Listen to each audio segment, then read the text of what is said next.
Let me just come right out and say it. The Philippines has a problem, and it's not the kind you solve with a catchy slogan like, "It's more fun in the Philippines," or a glossy beach photo. It runs deeper. It's about trust. Because here's the truth. Tourists might come once, but too many never come back. Why? The same reasons plastered on travel forums or vented about in YouTube comments. The taxi scams at the airport where you're charged double or triple before you've even left the terminal. The foreigner prices slapped on menus and tour packages once they realize you're not local. The fake tour guides who promise paradise and deliver headaches. And then there's the darker side, the scams that ruin vacations and reputations. The petty theft, bag snatching, card skimming, and yes, even the nightmare stories where a tourist is invited out for drinks, drugged without realizing it, and wakes up hours later with their wallet, passport, and dignity gone. Add in the occasional violent crime that makes international headlines, and you start to see the bigger picture. Tourists talk, and when they do, these stories spread faster than the pictures of the sunset in Palawan. So let's not sugarcoat it. The Philippines is falling behind. Not stumbling, not lagging a little bit, full on falling behind while its neighbors sprint ahead. And it hurts me to say that because I love this country.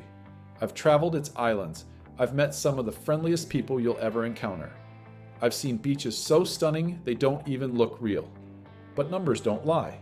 The Philippines is expected to receive around 6 million visitors in 2025. That might sound like a lot on paper, but put it side by side with its neighbors, and the gap is brutal. Thailand drew a massive 35.5 million tourists in 2024, and Malaysia welcomed more than 25 million that same year. So yeah, something's broken, and as someone who's been back and forth here for years, I feel it. This isn't me trash-talking the Philippines, it's me trying to be real about what's happening. Because if nobody says it out loud, how does anything change? Let's talk about money first, because that's where travelers feel the pain immediately. The Philippines used to be seen as a cheap getaway. You'd hear backpackers say, "Oh yeah, go to the Philippines, it's a bargain compared to Thailand." Not anymore. Those days are gone. Domestic flights here, easily 2 to 3 times more expensive than in neighboring countries. You want to hop from Manila to Palawan or Cebu to Siargao? Better brace your wallet. Meanwhile, in Vietnam or Thailand, you can fly across the country for the price of a dinner and a couple of beers. Hotels? Mid-range places in Manila or Cebu can cost more than similar spots in Bangkok or Ho Chi Minh City, and the quality doesn't match. Food? It used to feel cheap, but now when you compare, Vietnam blows the Philippines out of the water. A bowl of po on the street in Hanoi is $1. A decent meal in Saigon is $3. In the Philippines, you're often paying the same as Thailand, without the same level of service or cleanliness. And then there are the hidden costs. Terminal fees, ferry charges, random surcharges for foreigners. You don't see that as much in Thailand or Malaysia, where the price you see is the price you pay.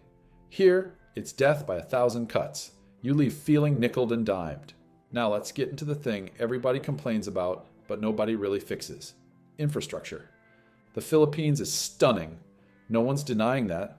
The beaches in Palawan, the cliffs in Siargao, the islands of Visayas, they're paradise, but you've got to actually get to them.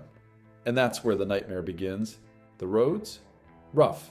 Transportation? Chaotic. You want to get from Manila to anywhere else? Prepare for long waits, delayed flights, or paying a fortune.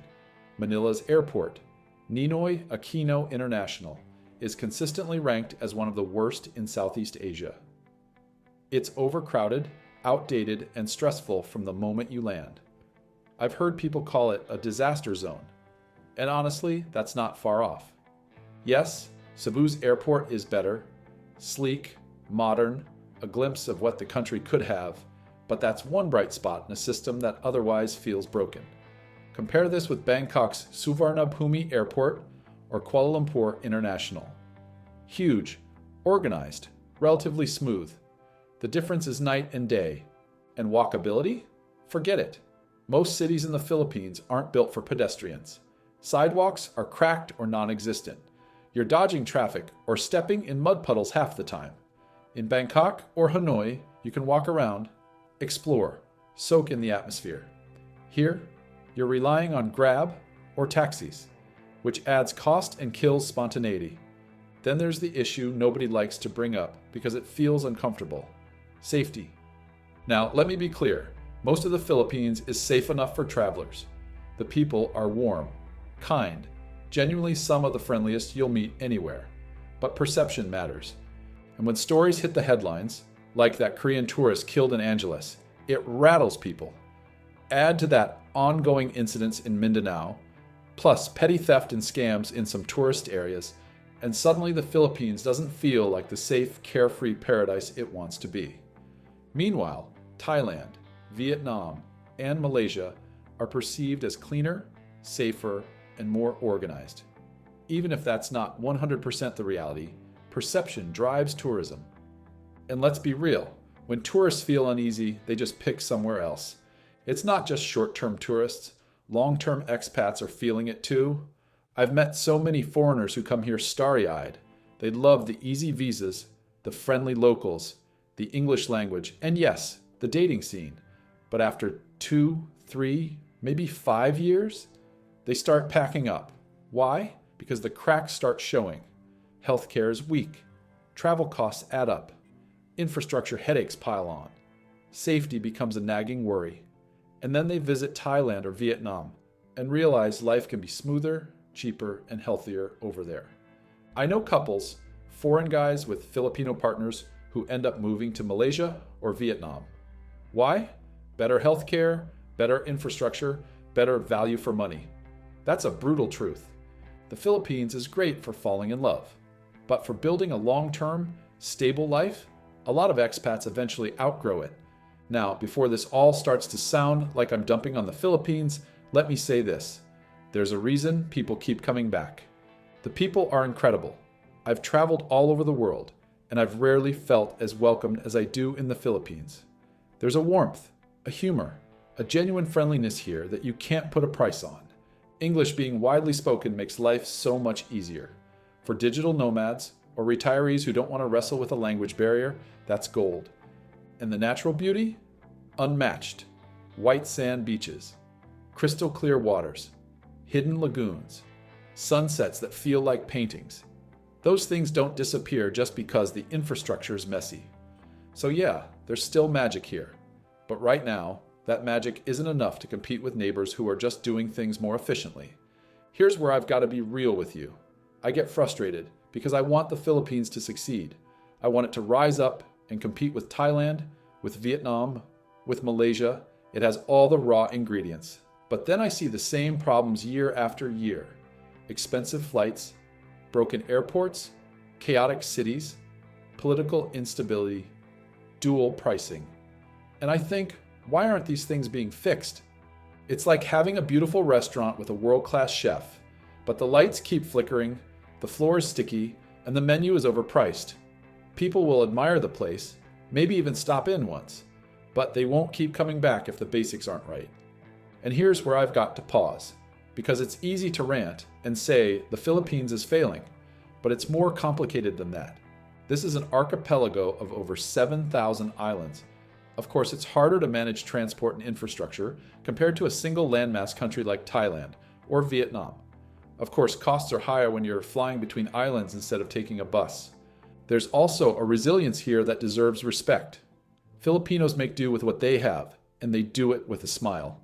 They work around the broken systems in ways that would humble most of us. So no, it's not black and white. It's not, the Philippines is bad, the neighbors are good.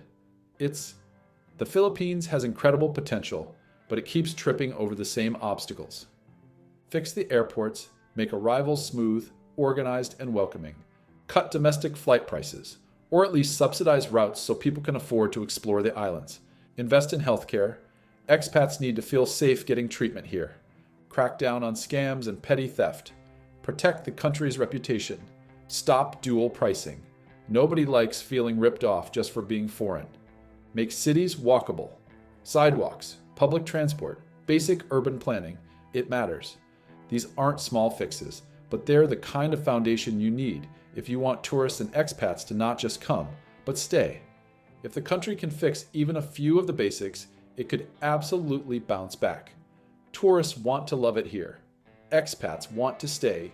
The potential is there. So where does that leave us in 2025? Tourism is down. Expats are leaving.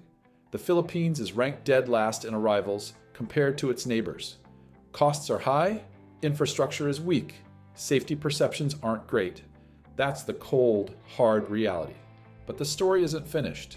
The Philippines is still breathtaking. Still full of some of the kindest people you'll ever meet. It's still a place where memories are made, where lives are changed. The question is whether the country wants to step up, compete, and claim its spot as a true heavyweight in Southeast Asian tourism, or keep letting its neighbors steal the show. For now, my take is simple. The Philippines is beautiful, but beauty alone isn't enough anymore. And that's the truth. So what do you think? Are these just growing pains the Philippines will work through, or are the problems serious enough to keep tourists and expats away for good? Share your thoughts in the comments. I'd love to hear your take. Thanks for watching, and I'll catch you in the next video.